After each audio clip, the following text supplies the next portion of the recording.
Hello guys, nagluto po ako ng sinigang na isda. Charan! Luto na. Yan, sinigang na tuna.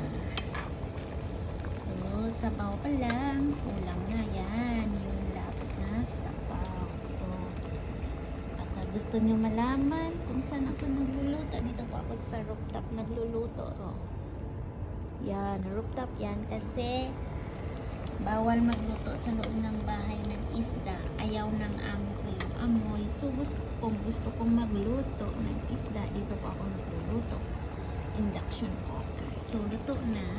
Kain na tayo guys. So luto na yung ating isda. Dalhin na natin sa loob.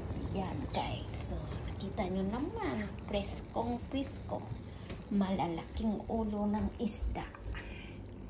So guys, pwede na tayo kakain nito guys ng ating isda sinigang. At ang aking kanin ay dito.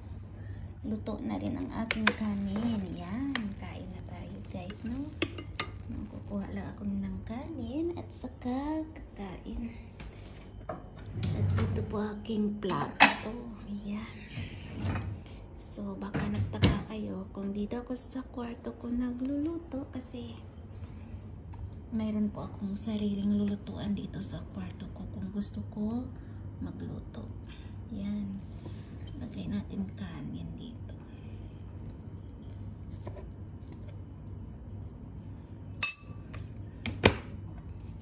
At patayin natin kasi sayang yung kuryente. At dito na naman ang aking isda. So, pasensya lang kayo kung anong sinandok ko sa kanin, sinandok ko din sa isda ko. Ako lang naman mag-isa kakain. Wala namang iba. So, huwag masyadong maarte kasi ano yun, tawag, hirap maghugas. So, guys, oh, ang daming laman ng isda, no? Ng ulo ng isda. Tapos, may kangkong konti ito, guys. Kangkong. Sinigang na isda sa kangkong. Anong tawag din ito? Yan guys, yun. Yan ang sinasabi na sabaw pa lang, ulam na.